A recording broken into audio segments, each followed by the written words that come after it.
Now, in another shocking incident of a crime against women, a 22-year-old woman was allegedly raped by a man who entered the society posing as a delivery security agent in Pune on Wednesday evening. Now, what is even more shocking is the sheer audacity of the accused, who took a selfie after raping the woman and then left a threatening message stating that he would be back. The forensic experts who were called at the crime site found a selfie in woman's phone with the warning, "I'll be back." The Pune police said that the man forced her way into the woman's flat in Kondwa area at around 7:30 p.m. even after she refused to take the delivery. The woman was alone at home when the incident occurred, and police said that the suspect's face has been captured on the CCTV cameras in the society. The preliminary report also suggests that a woman was rendered unconscious after the man allegedly sprayed the substance. She woke up a while later and the suspect had fled, is what the police said. Shocking incident coming in from Pune, where a 22-year-old was allegedly raped by a man who entered the society posing as a delivery executive in Pune on Wednesday evening.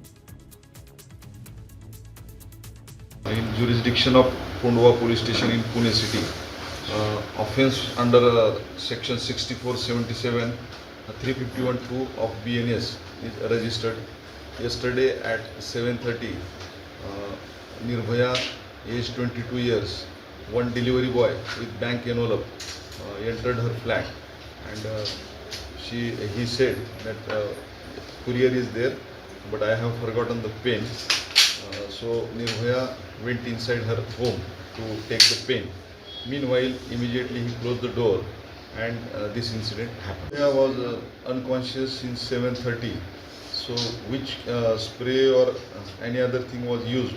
Regarding that, ICAR was called on the spot, and forensic experts were called on the spot.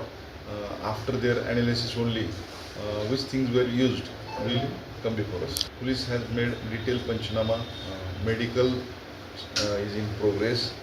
Total 10 teams, 5 of crime branch and 5 of zonal teams working on it. Definitely we will nab the accused. My colleague Shubham Pandey joining me live right now to get us all the details. Well, Shubham, take us through what has the progress been as far as the investigation is concerned. अभी तक हम लोग को इस पूरे मामले के बारे में क्या कुछ हम जानते हैं, किस तरह से डिलीवरी एजेंट आता है यहाँ पे, एक स्प्रे करता है जिसके तहत वो बेहोश हो जाती है, ऐसी क्राइम किया जाता है, रेप किया जाता है, क्या कुछ जानते हैं हम उस सोसाइटी की सिक्योरिटी अरेंजमेंट के बारे में भी?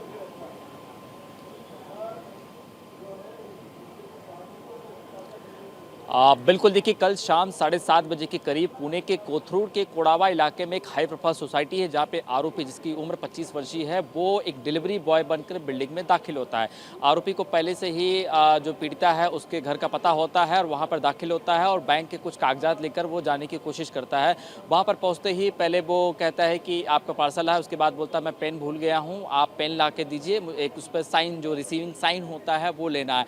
जिसके बाद जो पीड़िता होती है वो अंदर जाता है तो घर लॉक करके वो उसके साथ पीड़िता के साथ जबरन बलात्कार करता है, उनका रेप करता है। उसके बाद उनकी पीड़िता की मोबाइल से एक सेल्फी फोटो लेता है और उस मोबाइल में लिखता है कि मैं वापस आऊँगा, और वहाँ से निकल जाता है। बहरहाल पुलिस ने पीड़िता के आधार पर आरोपी के ऊपर जो है मामला दर्ज कर लिया है और पुलिस इस मामले की जाँच कर रही है।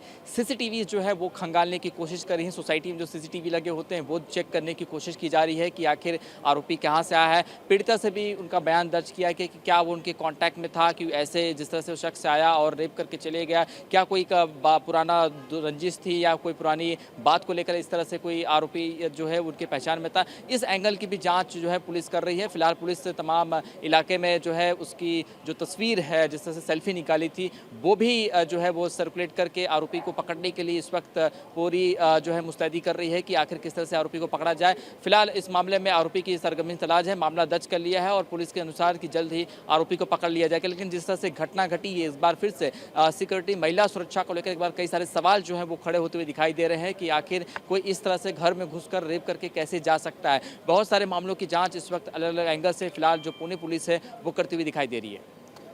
शुभम, पर एक बहुत बड़ा ये भी मुद्दा होता है कि सोसाइटी की सिक्योरिटी कैसी थी जहां पे बिना चेक किए सिक्योरिटी गार्ड को अंदर आने दिया जाता है। क्या वो सिक्योरिटी एजेंट कोई पर्टिकुलर ऑर्गेनाइजेशन से या कोई एग्रीगेटर कंपनी से था? क्या कुछ जानते हैं हम इसके बारे में, और अभी सर्वाइवर की क्या स्थिति है?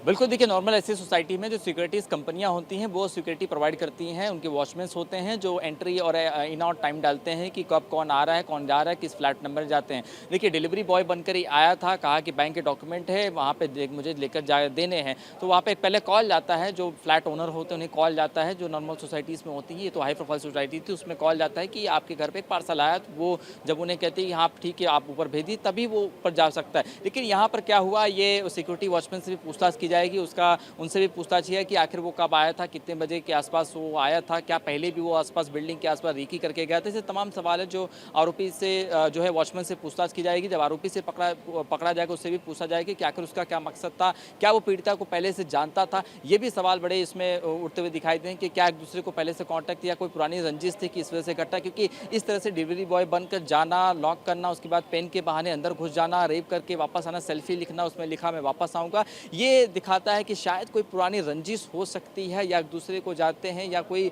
और बात को लेकर जो है इसी वजह से ये घटना को इस तरह से आरोपी जो है उसने पीड़िता के साथ ये अंजाम दिया। बहरहाल सिक्योरिटी वॉचमैन से उनसे पुलिस ने जो है पूछताछ वो कर रही है। हालांकि इसमें आरोपी उसकी तलाश जो है वो जारी है कि जल्द से जल्द उसे जो पकड़ा जाए। जो पीड़िता है उसका भी बयान दर्ज किया गया है, उनसे भी पूछा गया है कि क्या वो जानते थे, क्या कोई पहले से मुलाकात हुई थी जिसने ये घटना को अंजाम दिया, और क्या उस रूम में क्या वो अकेली थी या वो आरोपी जो है वो जानता था। ये भी बड़ा क्वेश्चन है जो उसके पता था कि इस वजह से शाम को जाऊंगा, वो पीड़िता महिला जो अकेली होगी तो मैं इस घटना को अंजाम दे सकता हूँ। ये तमाम जो एंगल्स है वो इस वक्त वो पुलिस जो है वो जांच करते हुए दिखाई दे रही है।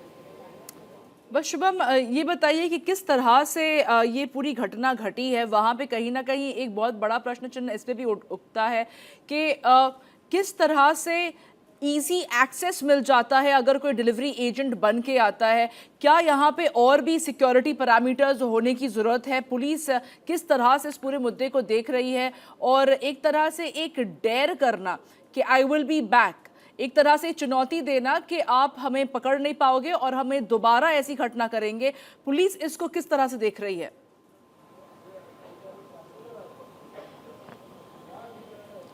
देखिए पुलिस इसी बात की जांच कर रही है कि जिसमें लिखा है कि मैं वापस आऊंगा, तो ये क्या आरोपी पीड़िता एक दूसरे को पहले से जानते थे? पहला सवाल ये उठता है, क्या दोनों के बीच कोई पुरानी रंजिश थी? क्योंकि जिस तरह से पीड़ित डिलीवरी बॉय बनकर वहाँ पर जाता है, सिक्योरिटीज़ होती है, वो पहले फ्लैट के जो ओनर्स होते हैं, जो फ्लैट में अवेलेबल रहते हैं, उनसे पूछते हैं कि आप घर पर हैं, आपका कुरियर पार्सल आया है, हम नीचे से क्या उन्हीं पर भेज देते हैं। सिक्योरिटीज़ का काम होता है जो पूछे जाते हैं। क्या ये पूछा गया था? क्या वो पूछने के बाद इजाज़त दी गई थी? ये भी एक सवाल बनते हैं। जब आरोपी वहाँ पर पहुँचा तो कुरियर दिया गया, पेन के बहाने वो अंदर घुस जाता है, पेन भूल गया, इस पर साइन चाहिए, रिसीविंग, ये भी चीज़ है। क्या जो पीड़िता है उन्हें पता था कि उनका बैंक से कोई कागजात जो है, बैंक से कोई डॉक्यूमेंट वो आने वाला है? ये भी एक क्वेश्चन है। ऐसे तमाम सारे क्वेश्चन जो है वो इस वक्त पुलिस के सामने हैं, जिसे आरोपी को पकड़ने के बाद ही पूछा जाएगा। लेकिन फिलहाल पीड़िता के साथ जिस तरह से घटना घटी है उसके बाद से पीड़िता सिर्फ अपना स्टेटमेंट जो है वो दर्ज कराकर चली गई है, तो उसी के आधार पर यह मामला दर्ज हुआ है। और वॉचमैन और पुलिस जो आरोपी है, वॉचमैन से भी पूछताछ की गई है कि क्या बिना सिक्योरिटी के, बिना जांच के आखिर वो कैसे छोड़े। सिक्योरिटीज में क्या जो फेस वो होते हैं, बायोमेट्रिक होते हैं, वो भी एक इश्यू है। अगर हाई प्रोफाइल सोसाइटी है तो बिना रजिस्टर्ड, बिना जो परमिशन के हैं, बिना अलाउड जो है, बिना कंफर्मेशन के किसी भी बाहरी व्यक्ति को बिल्डिंग में दाखिल नहीं दिया जाता। ये भी सिक्योरिटी रीजंस होते हैं। तो इसी वजह से तमाम चीज़ें हैं जो इस वक्त जाँच का विषय बनी है। लेकिन बहरहाल आरोपी की जो है इस वक्त तलाश की जा रही है।